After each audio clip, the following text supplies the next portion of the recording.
Thank you. It's a great honor to be here, and I want to thank the organizers for thinking of inviting me. It's an honor and a pleasure. And I want to apologize for messing up the schedule. For medical reasons, I couldn't come till yesterday. And actually, I wanted to thank Sophia for agreeing to take up my slot at the last moment. Otherwise, the schedule would have been even more messed up. That's Sophia's trace over there, I guess, right? Okay, so this talk, as Hedda said, comes to add to the already huge literature on even, which I had managed to avoid until we bumped into these facts. So I don't know, I guess maybe you all have some topics you think you'll never work on. Even was one of those for me, but here I am. Okay, so here is it light enough? Can you see in the back? Is it like rather dark enough to see in the back? All right. So here's a general background on even. Whoops, this is, all right. So here's a sentence with even. Even Lev came to the party. Even is supposed to have an assertive and a presuppositional component to its meaning. So the utterance in one has the assertion, Lev came to the party, and even brings in two presuppositions. One is the likelihood presupposition. This is very light blue. I'm not sure that is visible. The likelihood presupposition, which says that Lev is the least likely person to go to the party or to this particular party. And there's an additive presupposition, namely that somebody other than Lev came to the party. Okay, this is sort of even 101. It has an assertive component, and it has two presuppositions. The two presuppositions don't really have equal status. I mean, the one of unlikelihood has been recast in terms of maybe it's not unlikelihood, maybe it's noteworthiness, something like that. But that seems to be uncontroversial. The additive presupposition, the existence of the additive presupposition is debated. Some people think it should be there. Some people think it should not be there. Some people think we should explain why it sometimes is there and sometimes it's not there. So that's a sort of whirlwind background on even. Even has also been discussed in questions, and I'm sort of getting to the background for questions because our case has is even in questions. So as far as I know, the earlier thoughts about even in questions are in Kartunen and Kartunen. So if you look at sentence like 5, did even Lev come to the party? You know, what does that mean? As expected, it has the additive and the unlikelihood presupposition. So for the light blue non-readers in the back, so 5 still comes with the presupposition that somebody other than Lev came to the party, and also that Lev is the least likely person to go to parties or to this party in particular. So if you pop even in a question, there's a way of looking at the facts and saying that this is exactly what you expect. You have even, and the two presuppositions remain. But there are extra twists and turns when even appears in questions. So look at sentence 6. Can Mary solve even the hardest problem? This is still expected in the sense that the hardest problem is the least likely problem to be solved. But look at sentence 7. You can also say, can Mary solve even the easiest math problem? There's a particular intonation to this, which possibly in English I'm not succeeding in making, but both are good. And of course, 7, the problem is that the easiest math problem is not the least likely to be solved, but the most likely to be solved. So what we see is that we have a flip from easiest to be solved to most likely to be solved. Okay, this has now, this reversal of the presupposition of even from least likely to most likely has received a fair amount of attention. Here are some of the people who have worked on it. There's basically two camps of explanations. Some say, following originally a paper by Ruth, that, well, this even that comes with the presupposition most likely just happens to be homophonous, really, with the other even that says least likely. It's an MPI, Ruth says, this most likely, this one even. And therefore, you will see it only in MPI licensing environments like questions. In a sentence like, even Lev came to the party, there's no MPI licensing, so you only see one even. In a sentence like, did even Lev come to the party, or does she like even can she solve even this math problem? where it can be the least likely or the most likely, is because you either have the regular even or the MPI even. Okay?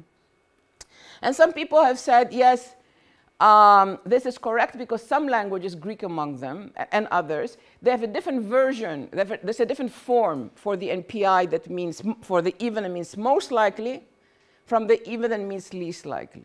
So in English, it will be possible accidental homophony. Okay. There's another camp that comes to explain the same facts. By same facts, I mean this flip from least likely to most likely, by saying it's actually a movement. That it's the same even, it's just sometimes even scopes over certain types of sentential operators.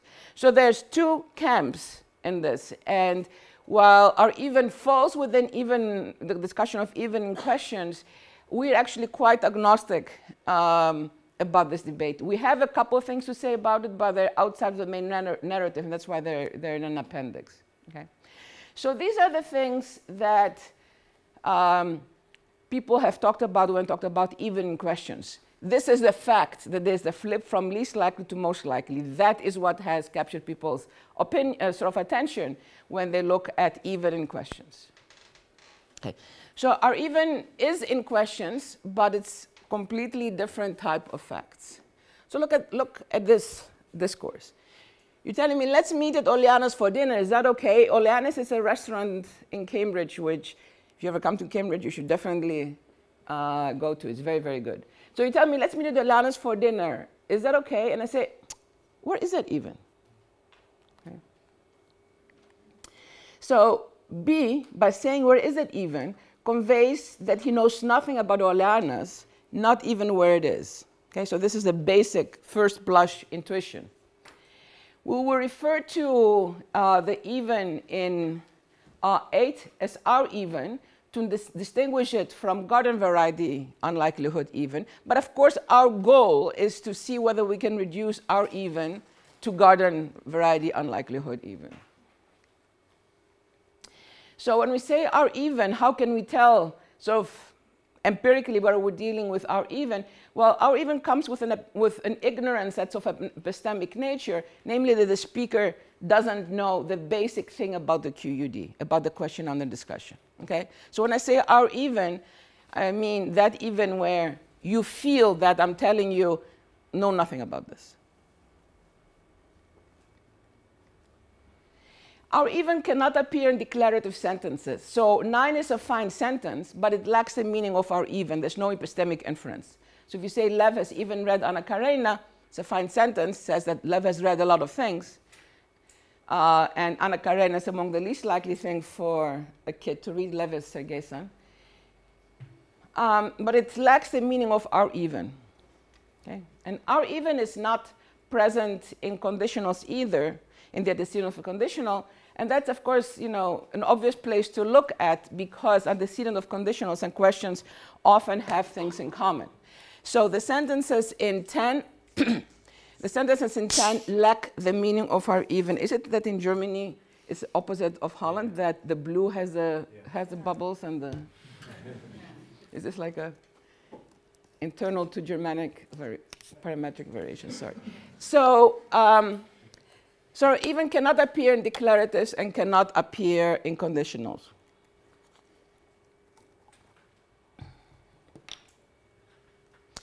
It can only appear in questions. And it can appear in all sorts of questions. It can appear in WH questions. It can appear in yes-no questions and in alternative questions. And we'll see examples of those.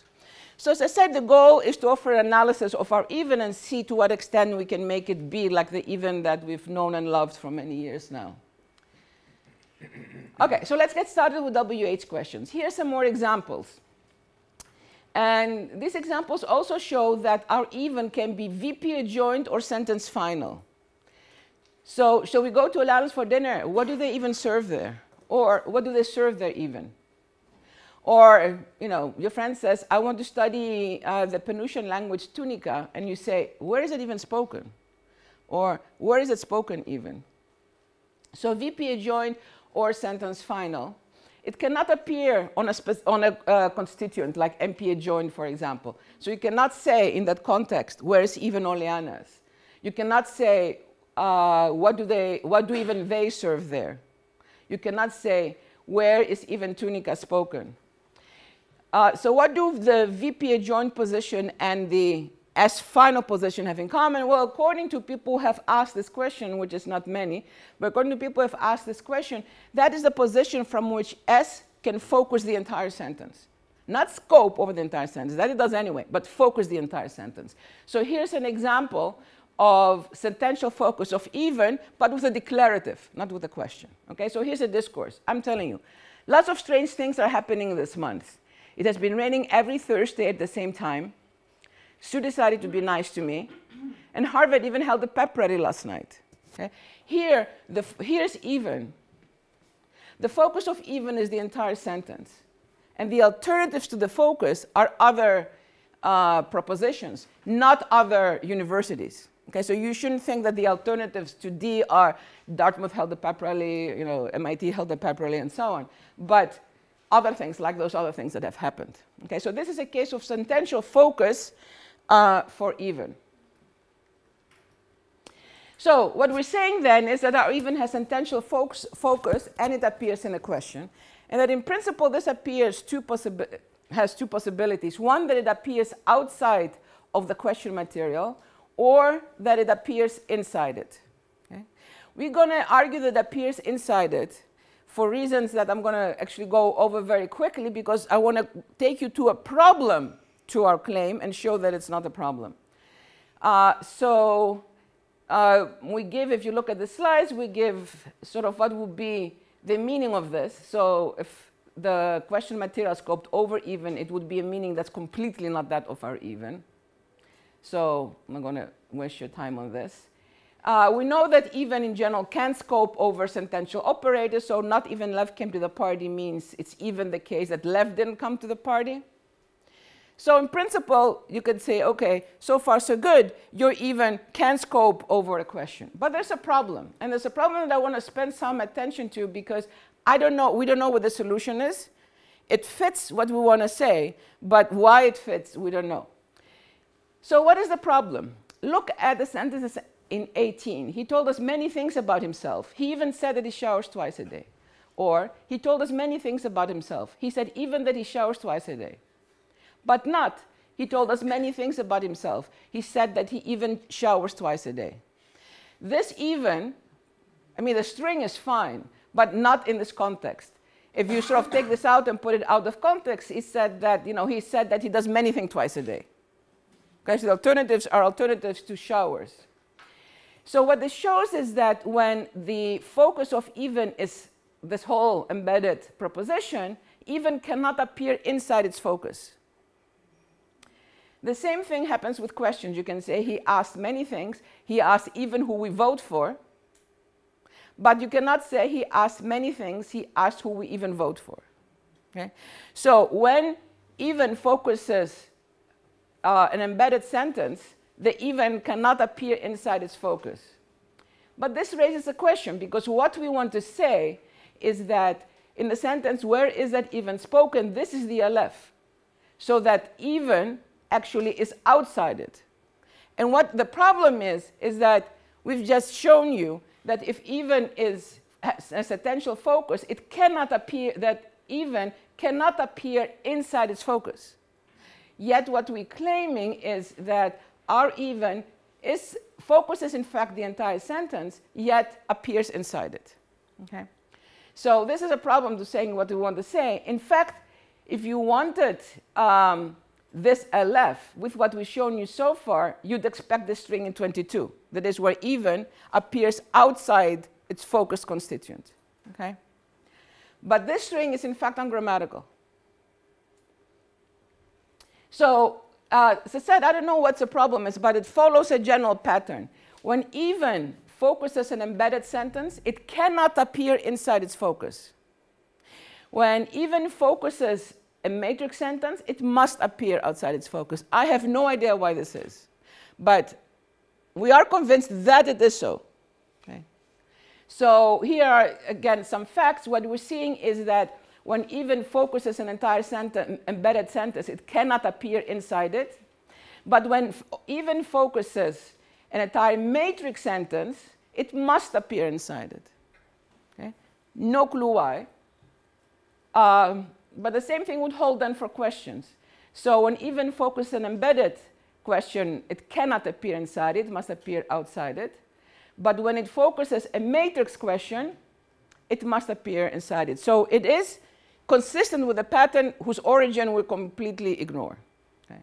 But at least it's not a problem to saying what we want to say, which is that this is a string, where is it even spoken? But at the LF, even is outside the sentence, including outside the question material. Okay, so far what we have said is that our even focuses an entire question. By common assumptions, this should mean that the alternatives are questions as well, because remember, even introduces alternatives, in a scale. The alternatives are questions as well. They are ordered on a scale of likelihood. And the focus of even is the endpoint, or one of the endpoints of the scale. And we're going to start with the latter item. Now, I think it's the screen's actually too much light for me. Is it possible to put some darkness on it? Thanks. Okay, so can we see scale effects? Thank you. Yes, perfect, thank you. Let's meet at Oleana's for dinner. It has a mind of its own.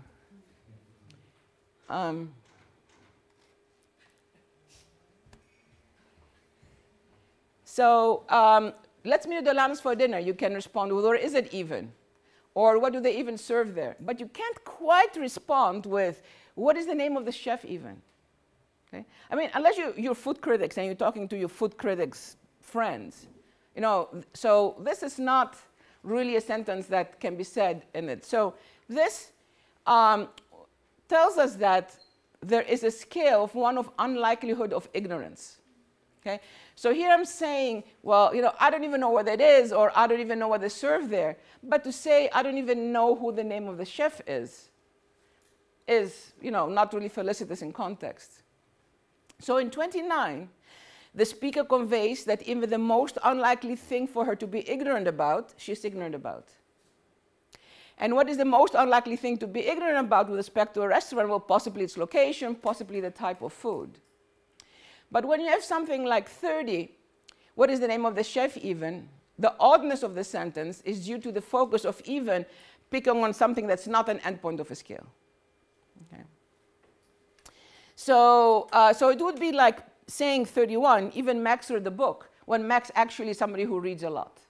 Okay, so the sentence Max read the book would still be, just conditionally would be fine, but even Max read the book would violate the unlikelihood requirement that comes with even.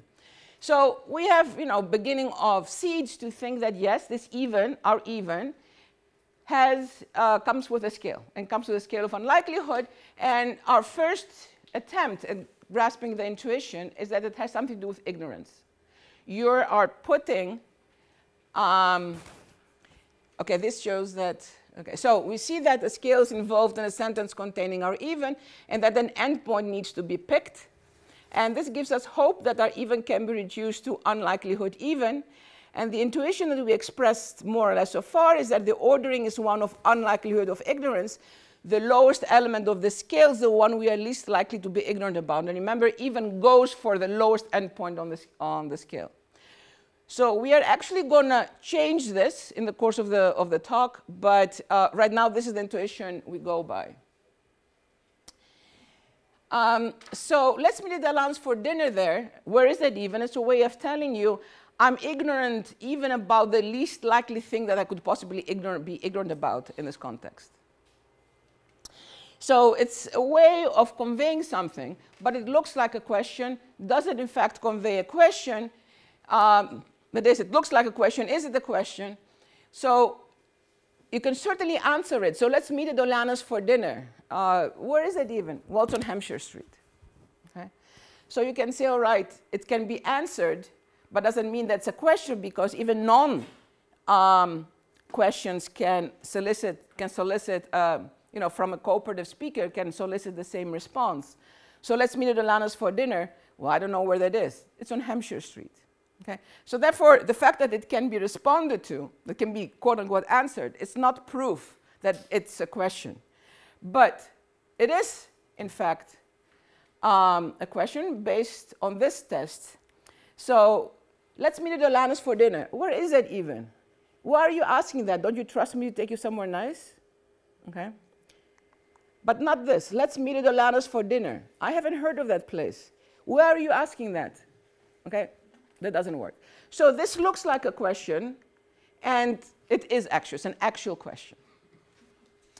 So questions with or even appear to come with a scale of unlikelihood of ignorance. And in the next section, we're going to explore this notion of ignorance and how it determines the ordering. But first, a quick aside, which is this. You might wonder, since where we say, where is that even? Because we're saying it conveys something like, I don't know where that is, that maybe this is a rhetorical question of this type that has been studied. So, so rhetorical questions are the questions that the speaker knows the answer to, and often their answer is a polarity with the opposite polarity from the question. So here's an example from, of a rhetorical question. Well, what has John ever done for Sam? Okay, this is meant to convey John has done nothing for Sam. Okay, so our questions with our even rhetorical questions, no. Okay, first of all, where is that even does not bias towards it is nowhere. Okay, there's no negative bias in this. Second, what we've said is that characteristic of our even is this epistemic inference of ignorance.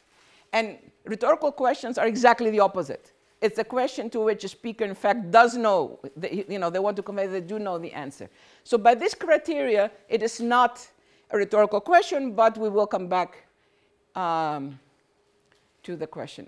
You notice that I did not start talking at 9, right? Yes, I know. Okay. Okay. So, ignorance. What is ignorance? Well, when you hear a question like, what is the capital of Bolivia? There is an inference that A does not know what the capital of Bolivia is. Okay? So there's a conversational implicature of ignorance. And we say it's a conversational implicature because if the teacher asks this, or a quiz show host, you don't get the inference that the teacher doesn't know it. Okay? So there's a conversational implicature of ignorance when a question is asked. So now we define ignorance as follows. An individual I is ignorant of a question Q if and only if I does not know what the answer to Q is. Not a particularly sort of unsurprising explanation, definition.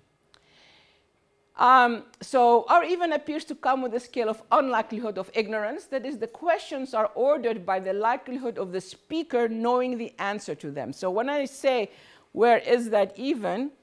The likelihood of my knowing where a restaurant is high. So therefore, the likelihood of me being ignorant about it is very low.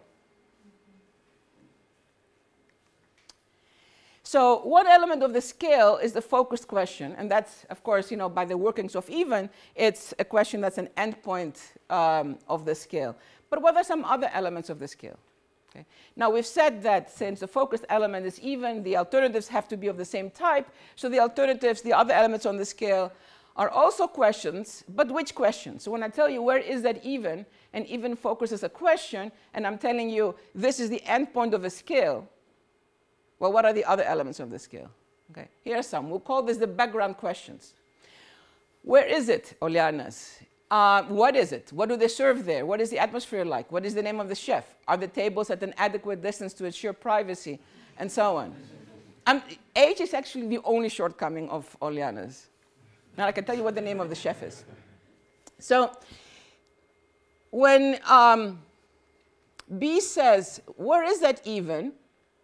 There's the alternatives are questions. They're ordered by unlikelihood of me being ignorant about them. And here's a sample of those questions. Okay? These are the alternatives questions that are focused. So as I said, the questions are ordered by likelihood of the answer being known. And by the workings of the scale, the speaker, by indicating that she's ignorant of the question the one is least likely to be ignorant about, conveys thereby that she's ignorant of the other questions also. So if you don't know where a restaurant is, chances are you don't know what they serve, you don't know what are some of the other issues. You don't know how expensive it is, you don't know what the atmosphere is like, and so on. Okay? So here's what we see. The effect is like when you say, even Max read the book, there is Sue and Billy who have also read it and who are less likely who are more likely than Max to have read the book. The same thing here. The focus question is, where is it? That means that if I have to ask even that, and I'm ignorant about even that, it means that I'm ignorant about a host of other questions as well. So what we have is, where is that even is the utterance? The left representation is even focusing over the entire question. The presupposition that this brings with is that where is that is the question one is least likely to be ignorant about. There's the conversation implicature of ignorance, so I don't know where that is. If you add all this up, what you get is that I do not know the answer to the question whose answer I'm the least likely to be ignorant about. Okay? And the implication of extreme ignorance by the workings of the scale, if I do not know the answer to the question I'm least likely to be ignorant about, I don't know other things also. Okay? That's why where is that even conveys I know nothing. Because we have even, it focuses the question, there is a conversation implicature of ignorance, and all these things together bring us to 44. I do not know the answer to the question whose answer I'm the least likely to be ignorant about, and by sort of the workings of the scale, you get that the other questions are also such that I do not know them.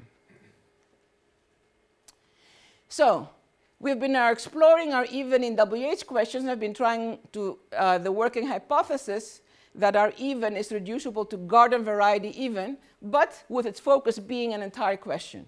Okay? And we've seen a number of manifestations between our even and garden variety even. Our even, like the garden variety even, is a scalar item. The ordering of the scale is naturally described in terms of likelihood. And just like even P has the truth conditions of P, that is, it denotes that proposition, even Q still just poses the question Q. Everything else is in the presuppositional component of even. That is, everything about the extreme ignorance and so on. But there's also a point of divergence between R even and garden variety even. So here is a basic definition that you'll see about garden variety even. It picks out the proposition that is least likely to be true of a list of propositions. R even picks out the question that we are the least likely to be ignorant about. Now, B has worked so far, but if our goal is to make garden variety even and R even look alike, this distance is quite large. Okay, there's still, so this is in terms of likelihood of truth. This is in terms of ignorance, so the distance is a bit large. So we want to try and make the difference between the two a bit smaller. And we will try that by, so this is what we had on the previous slide. R even picks out the question that we are the least likely to be ignorant about. And instead we're going to try C. R even picks out the question that is least likely to be asked. Okay? So not the question that we are the least likely to be ignorant about, but the least likely to be asked. That is, when it comes to ordering questions, the equivalent of ordering propositions in terms of unlikelihood of being true, so this is the even Max read the book, you know, the likelihood of a proposition being true. The equivalent in question is an ordering in terms of the likelihood of being asked. So just propositions, the sentential focus says this proposition is less likely than that one to be true. When the focus is questions, this question is less likely to be asked than that question. That is what C is trying to do. So the difference between, now, so what we would have is that the difference between garden variety even and R even is that the former involves the less likely relational propositions, while the latter involves the less likely relation on questions. For propositions, the less likely relations conceived of in terms of likelihood of being true. And in terms of questions, it gets translated into likelihood of being asked. Okay? So Flores Rulofsson, with who I discussed this paper a couple of months ago, suggested an even further, so ultimately we're going with C, and I should have put them on one slide. And so now this looks a bit closer to A, to the garden variety even. So what Flores suggests is that we can unify the two even further. And here's a suggestion. So in uttering even phi, a speaker conveys that among all the contextually restricted focus alternatives of phi, phi is the least likely to be sincerely utterable. So when uttering a declarative sentence, this amounts to knowing that the sentence is true. And when uttering an interrogative sentence, this amounts to not knowing the answer to the question. Okay? So what we want to sort of take, no, we're taking it until here, but we're very sort of mesmerized by Flores's suggestion that maybe we can do an even further unification in terms of sincerity. We have some further thoughts about this in the appendix. One of the things that would have to change if we go with Flores's suggestion is that when even focuses embedded sentences, this would have to slightly change because this is sort of it's sort of tailor-made for matrix utterances. So if you want to also extend this to embedded utterances, you have to play with the wording a bit. So this would be a further unification. That means that we would have one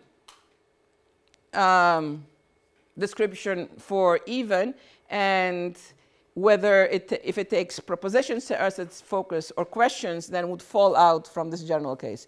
The only thing that we did is come to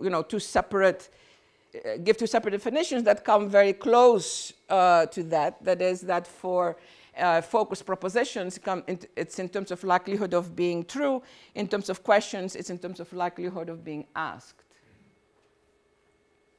Now, first, what we will show is that we actually do not lose the intuitive ordering that we had in terms of ignorance, which now becomes derivative.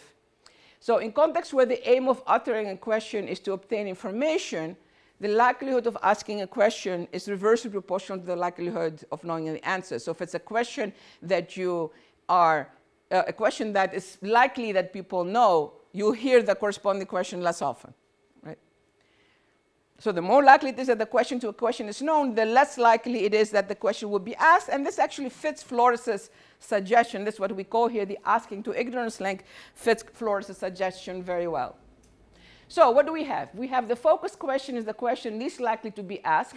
This comes from even focusing a question. Then we add to that the conversational implicature of ignorance. When somebody asks a question, there is an implicature that they do not know the answer to the question. If you add these two together, the sum is the speaker does not know the answer to the question that is least likely to be asked.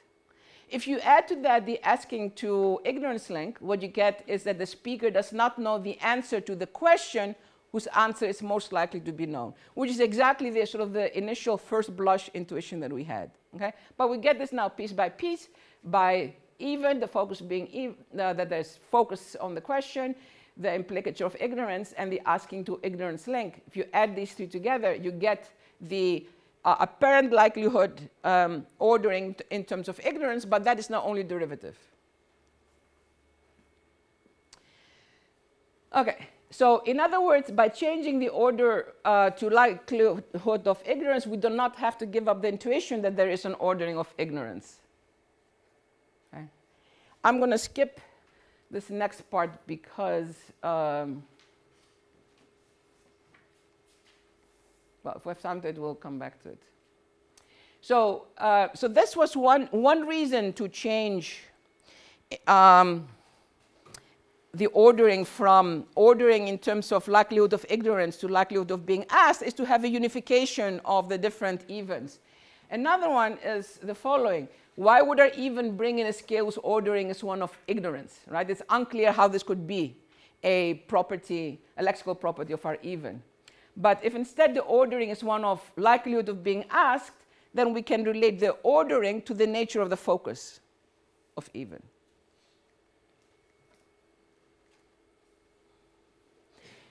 So this means that our even question is something like 60. Even focuses an entire question and says that this is felicitous if the question is least likely question to be asked. And there's a variety of ways that you can frame this. You can either think of it in terms of the performative hypothesis that says that there's a silent I ask in front of any question. So when you say, where is that even? It's like I'm saying, well, I even ask, where is that? Or you can think of it in terms of there being a speech act operator in the question, and even focusing also, that is focusing over that speech act operator. Either one will do for the facts that we've shown you, but 61B will not do, of course, for embedded questions, because embedded questions do not have a speech act operator. But we're staying away from embedded questions today. So from now on, we will be assuming that our even focuses the question that's least likely to be asked, and that the ordering of ignorance is derivative. Okay? And that the difference between garden variety even and R even is the type of its argument, proposition or a question. Here are some of the lambdas, which I will, forgive me, but skip. You can read over it. All right, so similarities between garden variety even and R even. Both can be analyzed as partial identity functions. Basically, they come with presuppositional material. Both take a contextually given set of alternatives as one of the arguments. Both presuppose that the projection is the least likely among the alternatives. And what they have in common is that some general questions that have been asked about general even also transfer to R even. What are some of the questions? So one question is, people have argued about whether even Lev came to the party, whether it means that Lev is the least likely person to come to the party or one of the less likely people to come to the party. We don't care about this question. That is, we don't care what the answer is, but the same thing comes up for us. So when you say, where is that even, you can sit down and have a whole discussion about, is this the least likely question to be asked or one of the less likely questions to be asked, okay? Another second issue that has come up for garden variety even are discourses like 74. You can say everybody came to the party, even Lev came to the party. Though that string of those two is fine, but it's a bit unexpected maybe, because if you've said everybody come to the party, what are you doing then asserting that even Lev came to the party? Okay? And there's a couple of views about how to do this, and there is also a paper by Kay who says not to worry about this. Well, the same thing holds for us. So I know nothing about Oleanas. Where is that even? Well, if where is it even says I know nothing about Oleanas, I don't know this question, how come it can follow 75A? Well, for the same reason that even Lev came to the party can follow everybody came to the party. So our even has many similarities with garden variety even, including some open-ended questions. Okay. Now, interactions with discourse. There's two places where our even has interesting interactions with discourse. One is you can use where is that even to convey that I cannot answer the QUD. Right? That's the felicity of the answer that when you're asking me, shall we go there? And I say, where is it even? It's like I'm telling you, I'm incapable of answering the QUD. Okay? So this is because I don't know where Olanas is contextually entails, I do not know if I want to go there. But this is a conversation implicature, because look at 80. Do you want to go to Oleanas? Sure, we can go wherever you want. But I know nothing about this place. Where is it even? Okay. Here, I'm answering the QUD. Okay? I'm telling you, I'll go to Oleanas. You can still say this, but you're doing it with material that indicates that my answer is not based on background questions relating to Oleanas. It's not based on background material knowledge relevant to the QUD. It's based on some principle of I love you, I'll go wherever you go, but I still don't know where it is. Okay? So you need to show sort of the switch of, so you can answer the QUD, but you need to show that your answer is not based on the expected background material, and you have to flag that. So you cannot say, so you can say, do you want to go to Olanas? Sure, where is that even? Okay? That feels funny. You need to flag that you've made a switch as to the basis on which you're answering the QUD. But a but suffices. So do you want to go to Olanas? Sure, but where is that even? Okay? So you can answer the QUD. You can still say where is it even, but you need some material, very little like here, or sort of, more pronounced like there, that shows that yes, you answer the QUD, but not on grounds of sort of background knowledge about oleanas. Now here is the second discourse effects, and I should tell you that this is also the part of the paper that we are least confident about. So pay attention here so you can either formulate a hard question or help us resolve it. So the teacher asks, Bobby, do you know how to use a triangulator? Bobby answers, no, what is that? Bobby, do you know how to use triangulator? No, what is that even?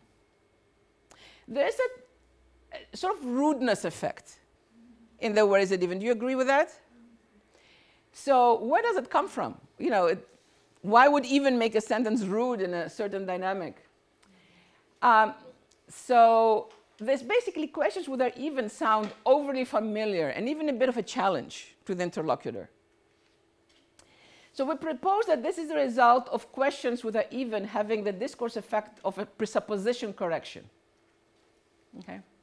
So why does it feel like a correction? Well, there are felicity conditions on asking a question. So when A asks Q of B, unless you're talking about conjectural questions, when A asks Q of B, A presupposes that B is in a position to answer the question.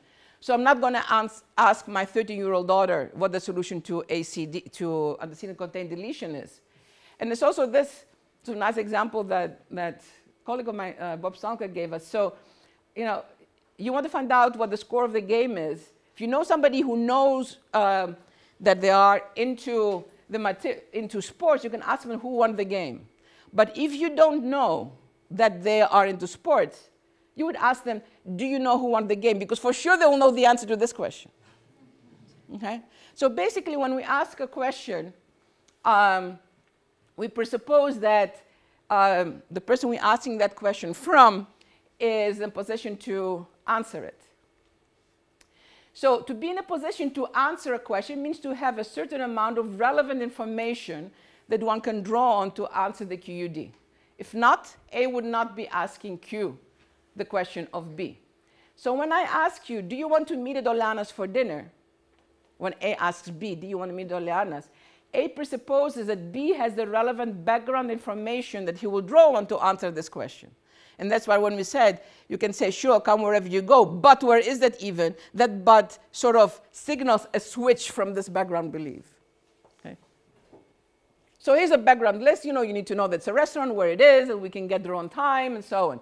If you know some, like the issues that we call the background list, basically the answer to the background questions, then you can answer the QUD. So when you ask me, do you want to go to Oleana's for dinner?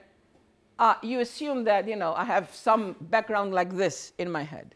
Otherwise, you would start by telling me it's a restaurant and and so on. So that such a presuppositions are made can also be seen like, if I say, let's meet at Alan's for dinner, you can tell me, why do you think that I know where that is? So that shows that, brings out this presupposition to the fore. So when B asks, where is that even? B corrects A on the presupposition that A had made. And the particular presupposition that A had made was that B knew enough about Oleana's to answer the QUD. Okay. The same thing comes up with imperatives. Whoops. So the general can say, soldier, put the ammunition behind the shed. The soldier can say, sir, where is the shed, sir? This is in American movies, they double the sir. So, but look at this. Soldier, put the ammunition behind the shed. Where is the shed even, sir? This is definitely off. Okay? And our best bet at this is that it's off because the soldier is correcting the general's presupposition that the general, knows what they're doing. So when you give somebody an imperative, you assume that they can do it. This is sort of basic, imperative law, Kaufman and many others. I'm not going to tell you to do something that you're incapable of doing. So when the general gives an order, the general presupposes that the order is executable. And the soldier is correcting that order, is correcting that presupposition. OK. Or even in other languages, Greek, Russian, and German have a different form of even in the cases that for our even. So this is the Greek case. This is the Russian case. It's вообще instead of даже. Well, I'm doing it fast because how many Greeks would there be in the audience? I know there is one. Oh, there's two. Okay, well, two Greeks can, don't need more than a second to see that. It's kan and not akoma ke. And I don't know how many Russians there are, but it's вообще and not даже. And here, the German slide I'm going to put on for a long time. So our even is basically überhaupt in German. There is a paper by Rojas Esponda that we about überhaupt, just about überhaupt, not about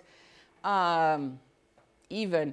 And because it's probably less known than sort of the general literature, and even we have an appendix summarizing the paper and also saying where we differ on it. One of the things where we differ is that her account is sort of custom-made for yes/no questions, and in our case, we see our phenomena for WH questions and alternative questions, and she also doesn't. I mean, there's a variety of similarities and differences that you can see in the appendix. It's an interesting paper.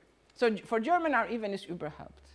Now, remember there are two ways of looking at even that have different forms. The ones that says it's an NPI. Some events are NPIs, some events are non-NPIs. That's why you have different forms. Another camp says you have two different forms because some even are movers and some events are not movers. So now that we have two different forms for even, it seems like we're intersecting with this debate. Okay, so now this debate is unavoidable. Now, if you are in the camp that says you have two different events because some move and some don't move, then you can say, okay, you have the two different events here because our even focuses, the entire question, so it has to move out of there. If you are within the MPI camp, it's a bit more difficult. Now, our even appears in questions, and for sure you can have NPIs in questions, but our even scopes outside the question. So therefore, we can't appeal to question internal placement for licensing of that even. Okay? So it gets more complicated. And we have an appendix where we address the question. We say, well, if you're really married to the MPI count of there being two evens, here's what you might say about it. Okay? But we're agnostic about which of the two camps is correct. But moreover, it is unclear whether how our even intersects with this debate of why are the two evens? Is there an MPI or is it a mover? And it's unclear because, well, two reasons. One is that, remember the case of can Mary solve even the easiest math problem? This is the fact that, in English, you use one even where this is easiest or hardest math problem. But in some languages, you put a different even whether you have the easiest or the hardest math problem. Our even is not one that appears with the easiest math problem in those languages. Okay? So therefore, it's not exactly the same dichotomy. Another reason that we don't think that our even falls within the split of, is it an NPI, is it a mover, is because, remember, one even comes with the least likely in this debate, least likely presupposition, the other with most likely presupposition. But for lexically set up contexts, the ones with most likely presupposition appears in a proper subset of the ones where the least likely presupposition appears. And this is expected because most likely appears in, let's say, MPI licensing environment, to cast it in terms of one camp. Okay? But so in any one sentence, you can, if it licenses MPIs, you can put the most likely even in, but you can also put the less likely even in. So most likely appears in a subset of environments where the least likely even appears. And the sentences are always ambiguous, but the cases with our even are not ambiguous. Okay? So yes, our even is not, in many languages, not the same form as garden variety even. A debate about that exists already. That is why the different forms of even, but it's unclear whether our even aligns exactly with the partitions made in that debate. Okay. are even yes-no questions. Can it appear? Yes, it can. Is this creature a mammal, you think? Is it even warm-blooded? Okay. Let's get Joan, this is Catalan Joan, not Joan. Let's get Joan to prepare something special for dinner. Is Joan even here? All right. So, what do they have in common? Well, in those languages, the same element that appears, the same form of even that appears in yes-no questions. Like in the WH case, a straight-out profession of ignorance has the same conversational impact. So is this creature a mammal, you think? Is it even warm-blooded? Or you can say, is this creature a mammal, you think? I don't even know if it is warm-blooded. Okay. To remind you, mammals are a proper subset of warm-blooded animals, in case. All right. The other birds, for example, are warm-blooded but not mammals. All right. Like WH questions, yes-no questions with or even can contain a question, so an actual question. Let's get Joan to cook us something special. Is Joan even here? Yeah, I just saw him. Okay, so it can be answered, and you can also say, is Joan even here? Why are you asking me this? So again, it contains an actual question. Again, its conversational impact is that of ignorance. What you see here? I don't know, besides, it's just of ignorance. I'm skipping some things here. And like with the WH question, you can answer the yes-no question, but then you need to put a flag in that you're answering on basis other than knowing background material to the QED. So shall we get Joan to cook something for us? Sure, but is he even here? But again, this but is obligatory. Sure, is he even here? It's not good.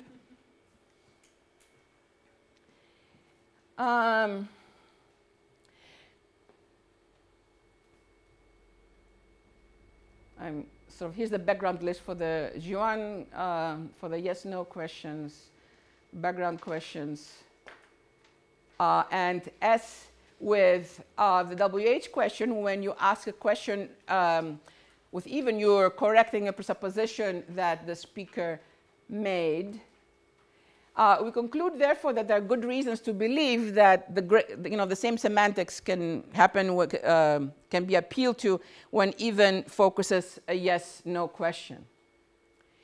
Now, but there are also differences between having our even yes-no question, WH questions, and this is what I want to focus on. That's why I'm skipping some of the stuff, since you can take it home and read it if you're interested in it. So we said that there's a certain presupposition correction when you answer with where is that even. And the same should be observable with yes-no questions. The problem is, okay, so what presupposition am I correcting when I say, is this creature a mammal, you think, and you say, well, is it even warm-blooded? Well, on the one hand, the easy stuff, you're correcting the presupposition that you were able to answer the QUD. But there's a lot more stuff going on with yes-no questions. So this is sort of a different chapter. So if you were sleeping until now, wake up, because we're starting a new unit. So the two important differences between putting R even in a WH question and putting it in a yes-no question. Okay. When I say, where is that even, to the question, where shall we go to Oleana's, we said and we showed how this happened, that there's a conversational, that there is an implicature that I do not know the most basic thing about Oleana's. Okay? But when you ask me, we say, shall we get Joan to cook something for us? And I say, is he even here? We feel that there are two additional inferences in the yes-no case. One is that it feels like it's a basic prerequisite. Like Joan has to be here for the cooking to be able to happen. But shall we go to Oleana's? Where is it even? There's no inference that Oleana's has to be somewhere for us to go for dinner there. Okay? But if you tell me, shall we get Joan to cook something for us? And I say, is he even here? There is an intuition that is it even that the most basic prerequisite for the QED is met. The same thing for the case of the warm-blooded. I mean, it would have to be warm-blooded for it to be a mammal. So again, is the basic prerequisite met. So how does this work? It is because the question with even in it is a yes-no question. So here's the same context, the initial context. So let's meet at Oleana's for dinner. Where is it even? What do they even serve there? These do not have the feel of a prerequisite, but these do. Let's meet at Oleana's for dinner. Is it even open at this time? Let's meet at Oleana's for dinner. Can we even afford it? Okay? There's an extra inference in these cases that's absent there about, basic prerequisite having to be met. So the answer to this, we think, is relatively simple. That is, the answer to the yes-no question has to be yes for any other question that relies on it to be affirmative.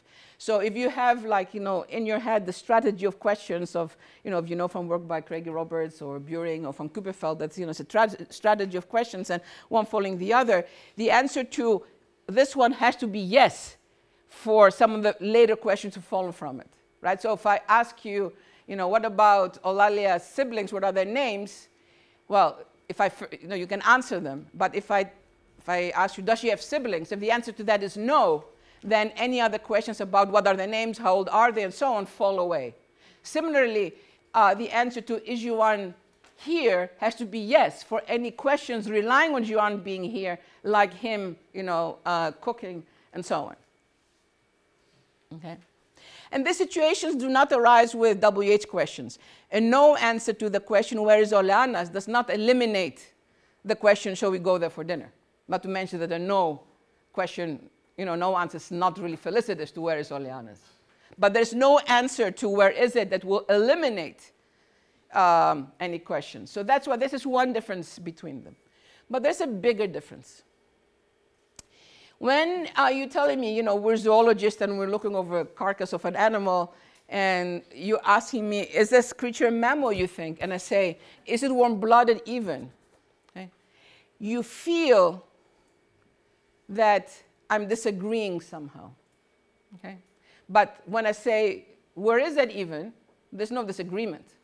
When I tell you, where is it even? There's a feeling like I'm disagreeing. Okay. So it's like now there is a negative bias to, so in here there is what we saw before. Okay, let me summarize. So shall we get Yuan to cook something for us? And he says, is Yuan even here? For A to raise the QUD of asking Yuan to cook, A presupposes that Yuan is here. And with his response, B seems to cast doubt on A's belief that Yuan is here. Nothing that we have said brings this out, because this is not something that happens in WH questions at all. There's no disagreement. So we said before that where is Oleana's even does not have a negative bias. This doesn't mean Oleana's is nowhere. But it does feel like when even is in a yes-no question, that there is a bias that Yuan is not here. Okay? This is an important difference between our even in WH questions and our even in yes-no questions. And we want to make the two, as similar as possible. So where does this negative bias come from? It can't just come from even itself, because then it would appear here. Okay? It can't just be the result of even in questions, because this is an even in a question, and here's there's no negative bias. So where does this negative bias come from? Here is,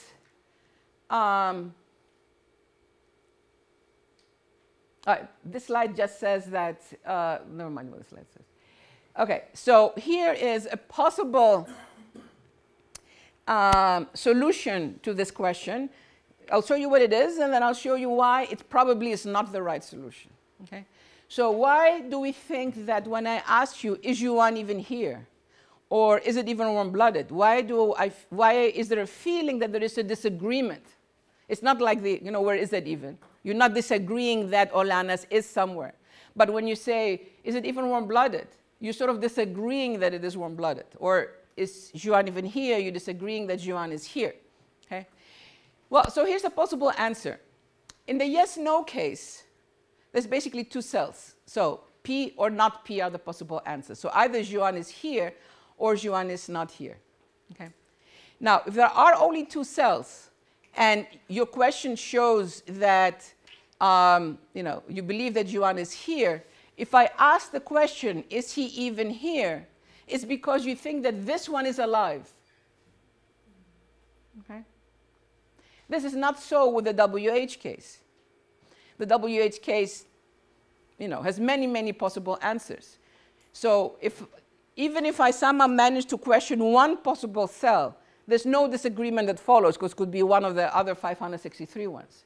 But in the yes-no question, there's two cells. And if your utterance shows that you're doubting one of them, it's because you consider the only other one alive. So this seems to be a reasonable way of getting the negative bias out of this question, while at the same time not predicting it in this question, right? Because here there's two cells, here there's many cells. So that would seem to work, but there is a problem. Because this answer relies on the space of answers being 2, we are set up now, we're cornered into the following possibility. Take the WH case and set up the world so that there are only 2 cells. Ask your question with even. With what we are saying, it predicts that, again, the feeling of disagreement would pop up, because our answer for the negative bias is solely a function of there's only 2 possible answers. Okay? So if we can mimic the 2 possible answer situation in the WH case, we should again get a feeling of disagreement. And unfortunately, we do not. So here's the best example that we could think of. So can we set up such an example? Now, imagine the following context. There's a store across the street that sells vodka, and it sells only one type of vodka: horseradish vodka, which we love, and honey vodka, which we hate. And on any one particular day, it sells the one or the other. Okay? Never both, never neither. So the space of possible answers is, again, 2. Honey vodka, horseradish vodka. Never both, never neither. So it's not 4, it's 2. It's a 2-cell partition. Okay? So with this, we've mimicked the 2-cell partition of a yes-no question. So now let's see if we can make a disagreement pop up. So we're sitting there, our roommates, and we say, well, we're having a party tonight. Shall we ask Masha to get us some vodka? And you can say, do they even have horseradish vodka today? Okay? That brings up the disagreement that there's a negative bias, that they may not have horseradish vodka today. But if I say, which type of vodka do they even have today? Again, it's a 2-cell partition, because they can only have 2, not neither, not none, not two, not both. Which type of vodka do they even have today? We don't think that there's a negative bias there. Now, if you disagree and you think that there's a negative bias here too, then great. But we don't. So that would mean that the story for the presence of the negative bias of even and yes-no questions may not just be the 2-cell partition. Because here we have, admittedly to the best of our abilities, maybe the test is not perfect, but we have set up a 2-cell situation and there's no negative bias there. So more work needs to be done on biased questions and even. Finally, does our even appear in alternative questions? Yes, it does. My friend says, my friend Tony visits next week. Can you please take very good care of him? Can you take him where he wants to go and cook for him his favorite dishes? And I respond, but I know nothing about what he likes. Does he even prefer coffee or tea with his breakfast? Okay? It's an alternative question. It's even in there. And again, it conveys that I do not know the most basic thing about him. Okay, so what have we done? We have looked at some new cases, well, not new, I mean, we've looked at new, sort of epistemically new for us. So even appearing in questions only that even focuses the entire question. There's a scale of likelihood, like with every even. And that scale says that this question is the least likely to be asked. And then with a variety of conversational implicatures and workings of the scale, we get a question like, where is that even, to mean, I don't know where it is. And from there, extreme ignorance. So therefore, that's the reason why our even only pops up in questions, because you need to combine it with a conversational implicature of ignorance. Whereas if you have a declarative or a conditional, there is no inference of ignorance. So our even, and by this I mean the even that comes with this inference about, I know nothing, that comes up only in questions. So how is our even different from the more known unlikelihood even? One is it focuses an entire question. In what respect is it the same as garden variety even? It still operates on an unlikelihood scale. What are the elements of the scale? It's a set of questions containing the focused questions and background questions. So where is that even is less likely to be asked than what is the name of the chef, or what are the color of the curtains. What is the ordering? The ordering is one of unlikelihood of the question being asked. And one of the things that we pointed to is that that means that even on propositions says, I pick the proposition that's less likely to be true. And in even focusing a question comes out as, this is the question that's least likely to be asked. So one is in terms of, these are not sort of identical, but this is the closest that we could come to making them look similar. And then we have Flores's suggestion for further unification. Where does the implicature of extreme ignorance come from? It appears because the least likely question to be asked corresponds via the asking to ignorance link to the question whose answer one would be most likely to know. Not knowing the answer to the question whose answer is the most likely to be known amounts, by scale mechanics, to not knowing the answer to any other questions either. What are other effects of our even questions? One is correcting the speaker's presupposition. So the speaker, when raising the QUD, assumes that we are in a position of addressing it. Uttering our even question, we implicate that we are ignorant about the most basic thing and thereby correct the presupposition the speaker made about our knowledge. Now we can, as I showed, answer the QUD. Where, do you want to go to Alanis? I can say, sure, but where is it even? We can answer the QUD, but we have to flag that's answered on a principle other than sort of background knowledge. Like, sure, I love you, I'll go wherever you want, but where is it even? But you need that but. Are yes, no questions with our even different from WH question with our even? Yes and no. Yes, since the two pattern together in a variety of ways. No, because yes, no questions have two additional conversational impacts. With a yes, no question, we indicate that we do not know the most basic prerequisite of the topic under discussion holds. We think we have sort of a whole grasp of this one. With a yes, no question, we indicate a bias towards a negative answer, which is not there in the WH case. And both of these additional impacts are hopefully reducible to the fact that we are dealing with a yes, no question. Now, there are some appendices in the handout. One is about if you're married to the NPI camp of different forms of even, what could you say for our even? Another appendix is a summary of the recent paper on Überhaupt, summary and where we are the same, where we differ.